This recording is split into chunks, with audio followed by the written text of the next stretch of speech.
Basically बताया जा रहा है कि जो वर्क प्लेस कॉन्फ्लिक्ट होता है वो इनएविटेबल है, क्योंकि दोस्तों बैकग्राउंड का डाइवर्सिटी है और एम्प्लॉय के ट्रेट में जो है वो डिफरेंस है।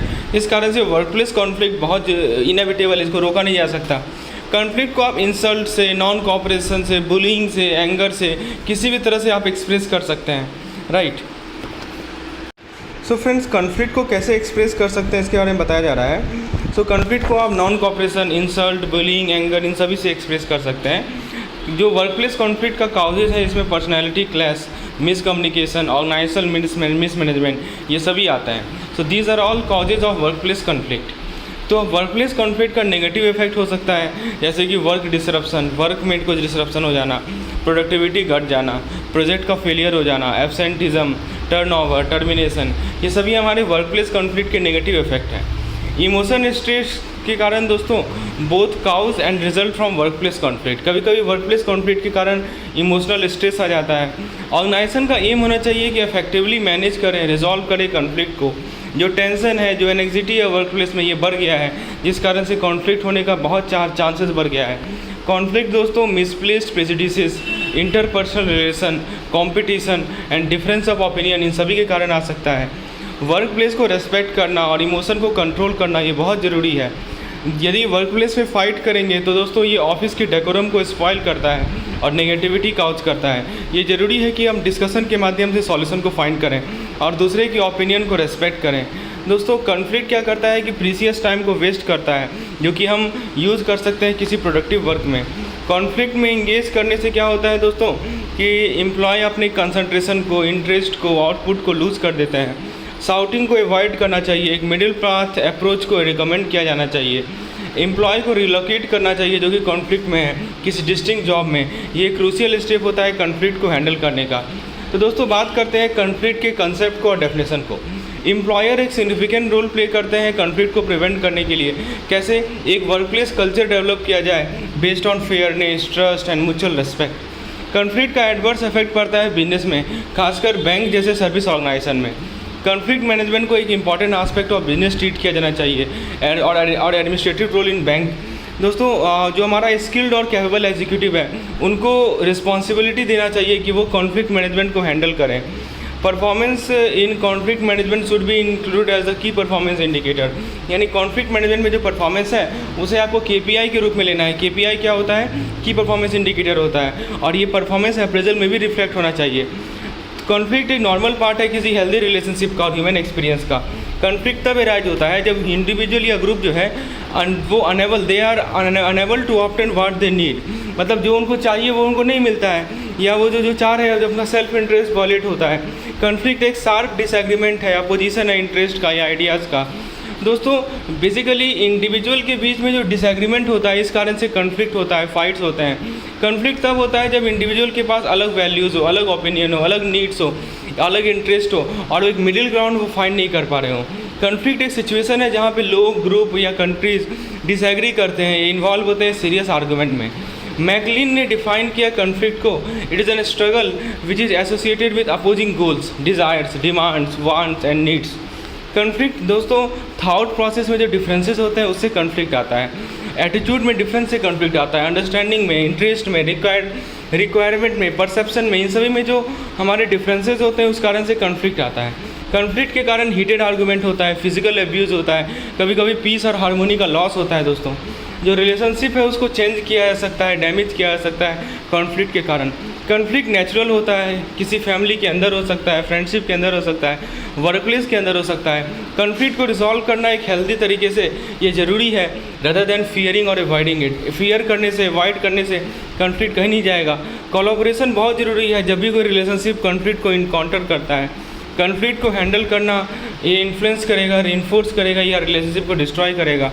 कॉन्फ्लिक्ट एक अपॉर्चुनिटी प्रोवाइड करता है ताकि आप डाउट को क्लैरिफाई करें, मिसकंसेप्शन को क्लैरिफाई करें, जिससे हेल्दी रिलेशनशिप होगा in both family and work place setting.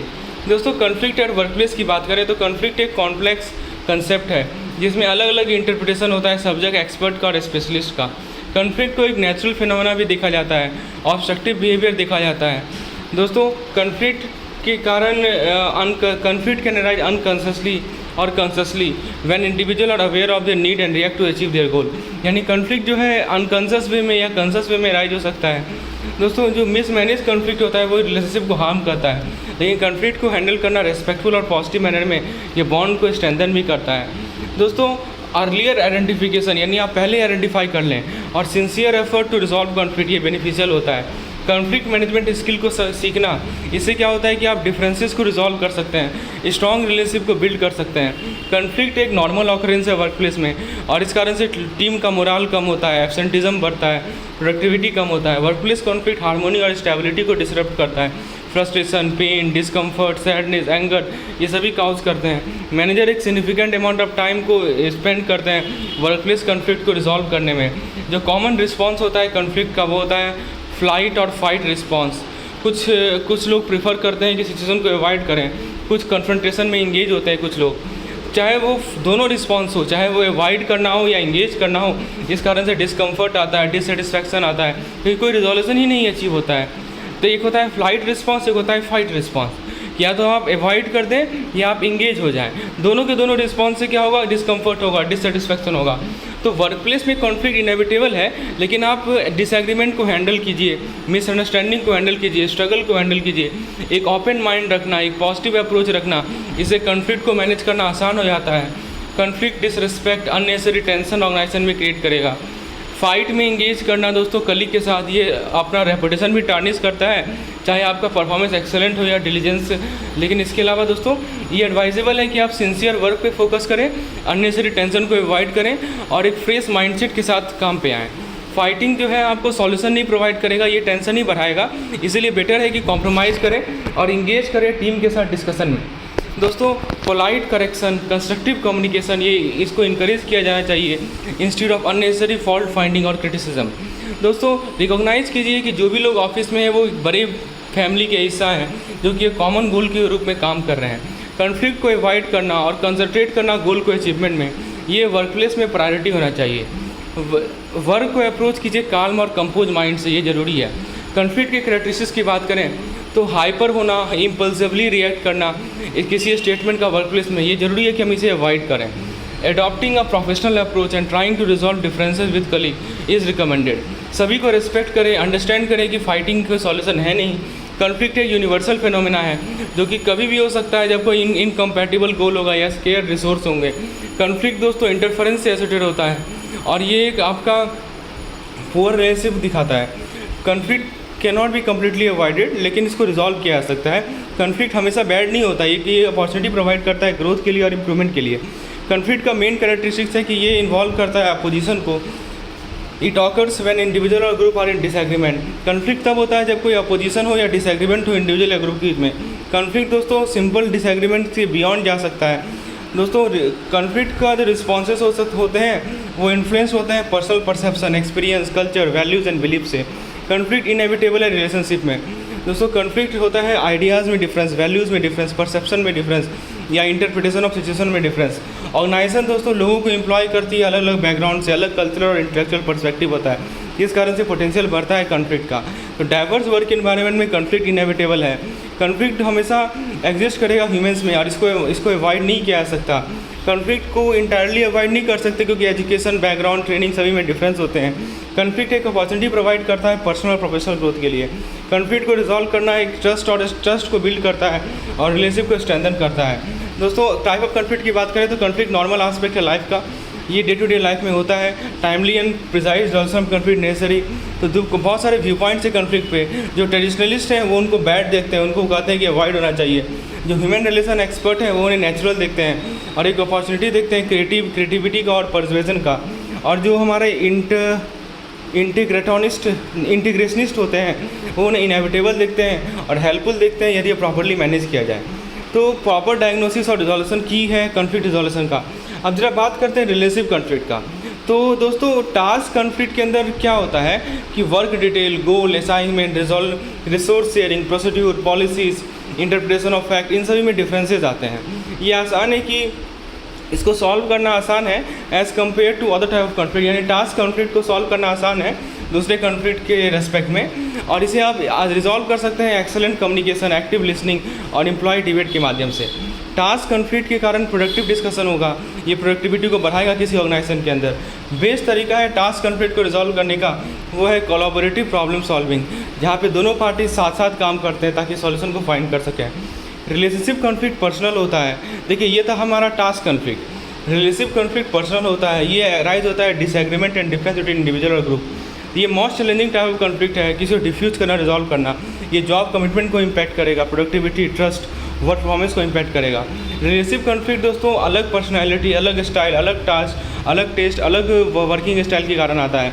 Relationship conflict को रिजॉल्व करना, इसमें आपको दूसरे पर्सन के पर्सपेक्टिव को सुनिए, डिमॉन्स्ट्रेट कीजिए एम्पैथी को, इंटरेस्ट को। तो ये हमने अभी तक 2 कॉन्फ्लिक्ट देखा, एक टास्क कॉन्फ्लिक्ट देखा, ठीक है, उसके बाद हमने देखा रिलेशनशिप कॉन्फ्लिक्ट। तीसरा कॉन्फ्लिक्ट आता है वैल्यू कॉन्फ्लिक्ट। तो बेसिकली मान लीजिए कि लाइफ एक्सपीरियंस में कुछ फंडामेंटल डिफरेंस हो गया, कल्चर में फंडामेंटल डिफरेंस है, आइडेंटिटी में फंडामेंटल डिफरेंस है, तो ये वैल्यू कॉन्फ्लिक्ट होता है। तो जो डिस्प्यूट होते हैं वैल्यूज़ के बारे में, ये इम्पैक्ट कर सकते हैं वर्क डिसीजन को, पॉलिसीज़ को।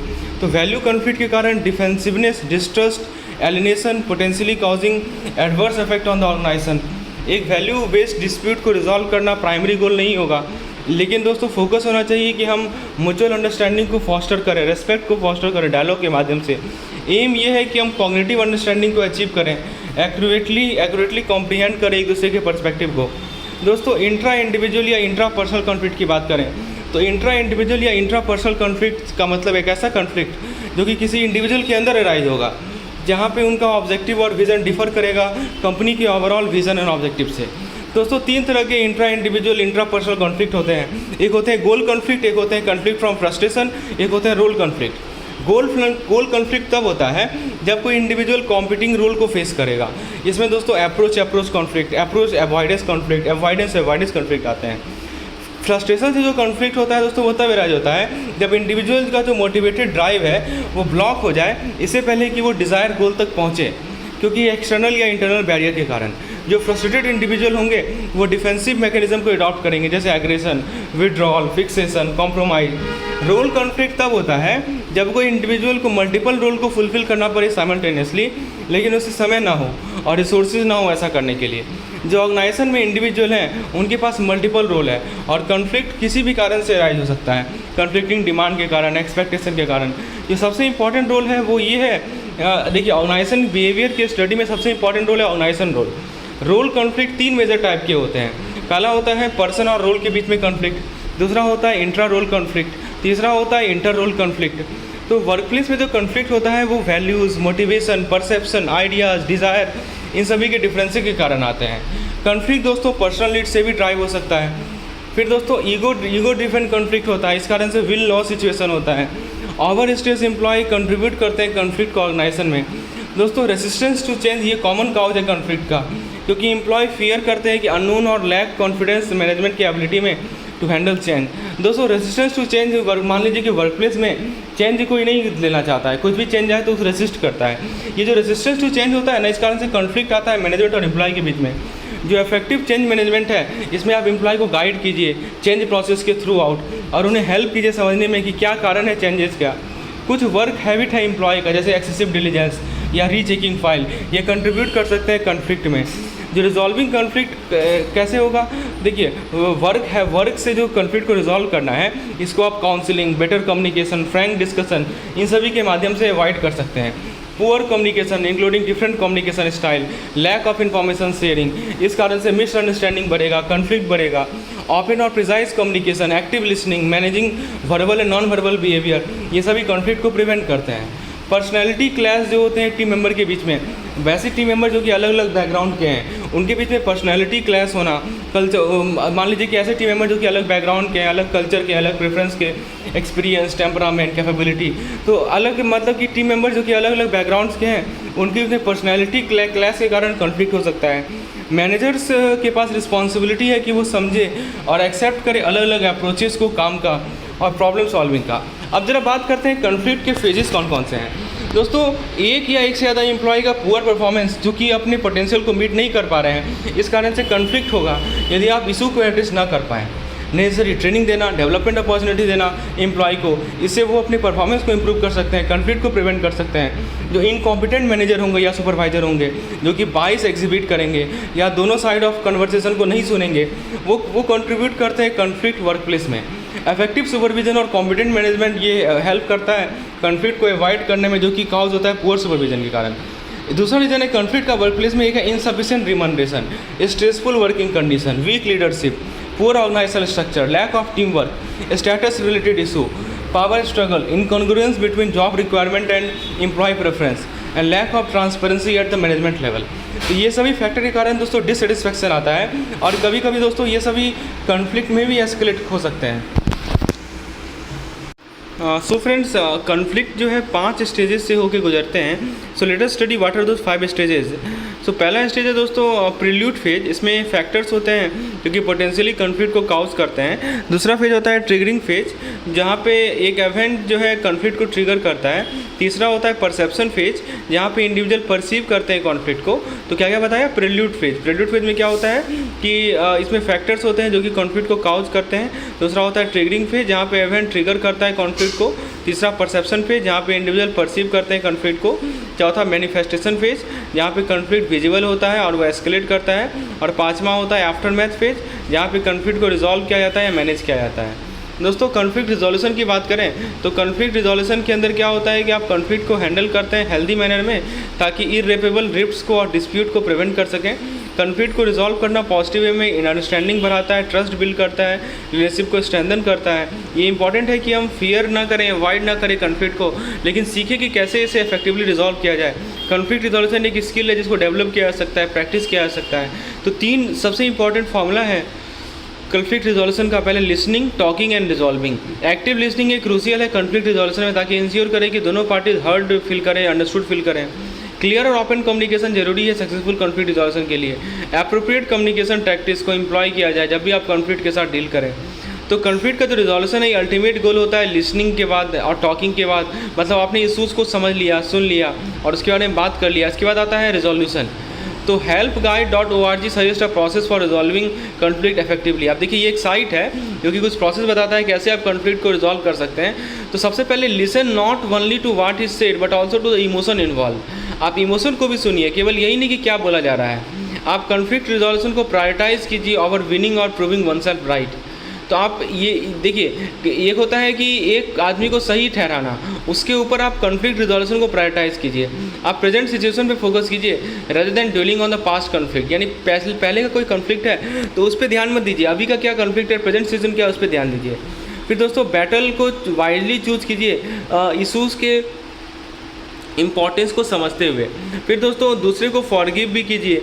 और दोस्तों let go of the urge to punish. यदि एग्रीमेंट नहीं पहुंच पाए तो डिसएग्री कीजिए, डिसंगेज कीजिए। जो थॉमस स्किलमैन मॉडल है ये 5 अप्रोच को आइडेंटिफाई करता है कॉन्फ्लिक्ट रिजोल्यूशन का। पहला है अवॉइडिंग, यानी इग्नोर कीजिए या साइड स्टेपिंग कीजिए कॉन्फ्लिक्ट को, होप कीजिए कि ये अपने आप रिजॉल्व हो जाएगा। दूसरा है एकोमोडेटिंग, दूसरे पार्टीज़ के कंसर्न को आप सेटिस्फाई कीजिए अपने ऑन नीड के एक्सपेंस पे।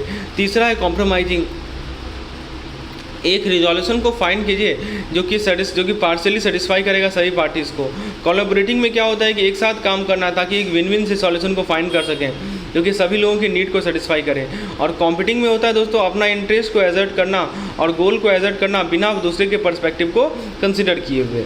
चलिए, तो उसके बाद दोस्तों कॉन्फ्लिक्ट रिजोल्यूशन स्ट्रेटजी जो होता है competing prioritise the manager desire over other involve. Collaborating मैंने बताया, तो ये था हमारा थॉमस स्किलमैन मॉडल। ठीक है, मैंने बताया कि ये जो है आपके रिजोल्यूशन स्ट्रेटजीज़ को एसर्टिवनेस और कॉम्पैरेटिवनेस के बेसिस पे कॉन्फ्लिक्ट रिजोल्यूशन स्ट्रेटजी को कैटेगराइज करता है। कॉन्फ्लिक्ट रिजोल्यूशन बहुत सारे फॉर्म ले सकते हैं, कुछ पैसिव होते हैं जैसे अवॉइडेंस, या दूसरे को अलाउ कीजिए वो डिसीजन ले। कॉन्फ्लिक्ट रिजोल्यूशन प्रोसेस को 5 स्टेप में समराइज कर सकते हैं। पहले कॉन्फ्लिक्ट का सोर्स देखिए, क्वेश्चन पूछिए, दोनों साइड को सुनिए। फिर दोस्तों ट्रिगरिंग इंसिडेंट के लुक बियॉन्ड कीजिए ताकि आइडेंटिफाई कर सके कि काउच क्या है, पर्सपेक्टिव क्या है। दोनों पार्टी को इनकरेज कीजिए कि सॉल्यूशन सजेस्ट करे और सिचुएशन में इंप्रूवमेंट सजेस्ट करे।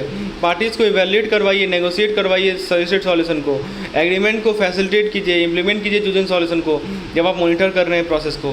कॉन्फ्लिक्ट मैनेजमेंट दोस्तों, as a manager active listening and being attentive to verbal and non verbal clues are essential in conflict resolution. तो गोल ये है कि हम डिस्कशन को ब्लेम से दूर ले जाएँ और कॉन्फ्लिक्ट को रिजॉल्व करें। दोस्तों स्टेज 4 में क्या होता है कि मैनेजर एक्सेप्टेबल सॉल्यूशन को आइडेंटिफाई करते हैं, अलग अलग आइडियाज़ के मेरिट को हाईलाइट करते हुए। दोस्तों स्टेप 5 में एक म्यूचुअली एक्सेप्टेड एग्रीमेंट को पहुंचते हैं, इसको वर्बली कन्वे किया जा सकता है या कॉन्ट्रैक्ट में डॉक्यूमेंट किया जा सकता है। जो 5 स्टेप कॉन्फ्लिक्ट रिजोल्यूशन प्रोसेस है, ये इंडिविजुअल के लिए भी अप्लाई होता है, ग्रुप के लिए अप्लाई होता है। कॉन्फ्लिक्ट जो कि अलग अलग परसेप्शन से ड्रिवन होता है, ये अपॉर्चुनिटी होता है लर्निंग के लिए, एक दूसरे के पर्सपेक्टिव को समझने के लिए। कॉन्फ्लिक्ट मैनेजमेंट एक बहुत ज़रूरी स्किल है ऑर्गेनाइजेशन में। इसमें दोस्तों ट्रेनिंग की रिक्वायरमेंट होती है ताकि अननेसेसरी कॉन्फ्लिक्ट को मिनिमाइज कर सकें। एक कॉन्फ्लिक्ट मैनेजमेंट प्रोसेस को इस्टेब्लिश करना, इससे ऑर्गेनाइजेशन कॉन्फ्लिक्ट को रिजॉल्व कर सकता है, प्रिवेंट कर सकता है फ्यूचर कॉन्फ्लिक्ट को। बहुत सारे कॉन्फ्लिक्ट मैनेजमेंट स्टाइल को प्रपोज किया गया है, जैसे domination, compromise, integration, forcing, withdrawing, smoothing, compromising, problem solving. कोई single conflict management behaviour universal application नहीं है। सभी सिचुएशन में जो स्ट्रेटजीज या अप्रोच यूज़ किया जाएगा कॉन्फ्लिक्ट मैनेजमेंट में डिपेंड करेगा किस तरह का कॉन्फ्लिक्ट ऑर्गेनाइजेशन रिप्रेजेंट है। दोस्तों इफेक्टिव कॉन्फ्लिक्ट को मिनिमाइज करना, एक moderate level of substantive conflict को मेंटेन करना और स्टेटस और कंसर्न कॉन्फ्लिक्टिंग पार्टीज़ को एड्रेस करना, ये सभी की गोल होते हैं कॉन्फ्लिक्ट मैनेजमेंट के। मैनेजर कॉन्फ्लिक्ट को अवॉइड ना करें, वो इनकरेज करें पार्टिसिपेंट को कि वो स्पेसिफिक एक्शन को डिस्क्राइब करें। कॉन्फ्लिक्ट को मिनिमाइज करने के लिए दोस्तों जॉब डिस्क्रिप्शन का रेगुलर रिव्यू इंपॉर्टेंट है। रैपोर्ट और रिलेशनशिप को बिल्ड करना सबऑर्डिनेट के साथ रेगुलर मीटिंग के माध्यम से, डिस्कशन के माध्यम से, ये क्रूशियल है। Progress report, training in interpersonal communication, conflict management, delegation of authority, ये सभी मैनेजर के लिए एसेंशियल हैं। Mutual development of procedure, considering employ input, encourage witness suggestion, written suggestion, ये सभी आपके रूटीन टास्क को स्टिमुलाइन कर सकते हैं।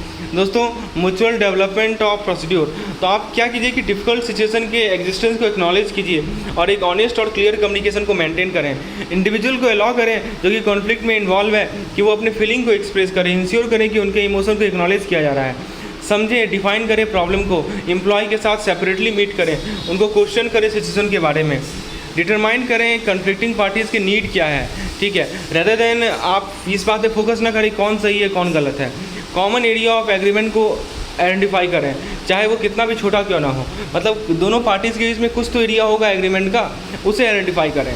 दोस्तों एक एग्रीमेंट या प्रॉब्लम, किसी प्रॉब्लम पे एक एग्रीमेंट पे पहुँचें, फिर प्रोसीड्यूर को फॉलो करें। वर्स्ट फियर, दोस्तों एक मल्टीपल अल्टरनेटिव को जनरेट करें, सॉल्यूशन को फाइंड करें जो कि सारे पार्टीज़ के नीड को सेटिस्फाई करे।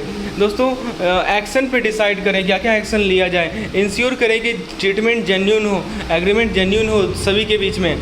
स्केड्यूल फॉलोअप मीटिंग ताकि प्रोग्रेस को मॉनिटर कर सकें। अल्टरनेटिव एवेन्यूज़ को कंसीडर करें यदि कॉन्फ्लिक्ट अनरिजॉल्व हो जाता है। अल्टरनेटिव एवेन्यूज़ में क्या क्या हो सकता है, जैसे इन्वॉल्व करें एक आउटसाइड फैसिलिटेटर को या एक्सपर्ट को एडिशनल इंसाइट के लिए। कॉन्फ्लिक्ट को एड्रेस करें परफॉर्मेंस इशू के रूप में। दोस्तों डिफ़िकल्ट सिचुएशन की एग्जिस्टेंस को एक्नॉलेज करें और ऑनेस्ट और क्लियर कम्युनिकेशन को मेंटेन करें।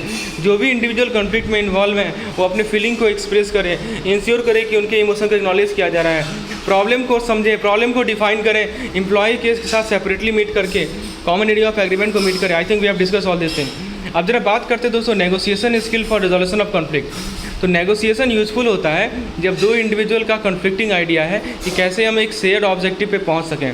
कॉन्फ्लिक्ट रिजोल्यूशन क्रूशियल है प्रोडक्टिव नेगोशिएशन पीरियड के लिए।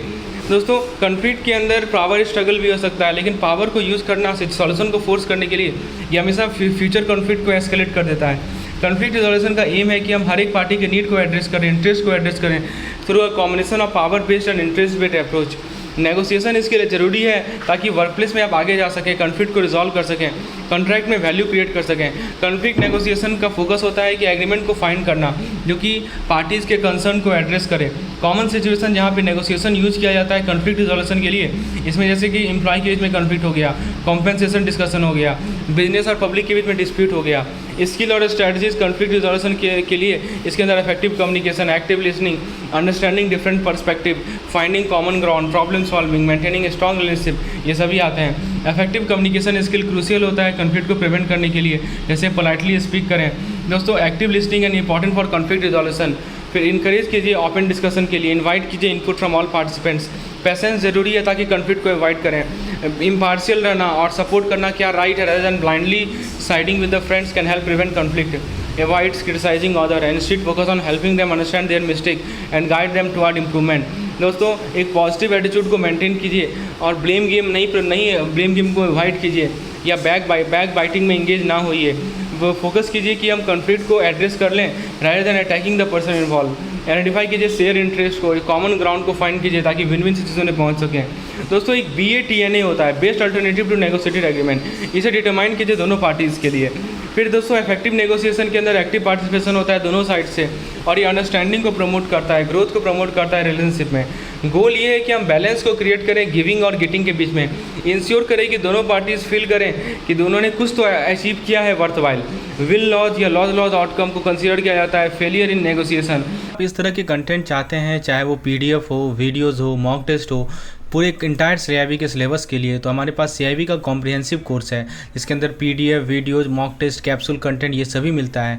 ये 8 मंथ के लिए वैलिड रहता है। इसके अंदर 1650+ लर्निंग मटेरियल हैं, कुछ फ्री कंटेंट भी हैं सैम्पल के रूप में जिसमें आप जाके देख सकते हैं किस प्रकार का कंटेंट है। टेस्ट हैं, आपको टेस्ट दे सकते हैं। PDF है जिसको आप डाउनलोड कर सकते हैं ऑफलाइन देखने के लिए, प्रिंट निकाल सकते हैं PDF का ऑफलाइन रीडिंग के लिए। इस कोर्स का मैं आपको फीचर बताऊं तो इसके अंदर आपको मिलता है यूनिट वाइज थ्योरी और MCQ PDF। उसके बाद आपको मिलता है videos, full length mock test. और फ्रेंड्स सबसे परफेक्ट टाइम है CIB के प्रिपरेशन का अभी ही। और इस कोर्स के अंदर दोस्तों आपको हर एक वो चीज़ें मिलती है जो एग्जामिनेशन पॉइंट ऑफ व्यू से इंपॉर्टेंट है।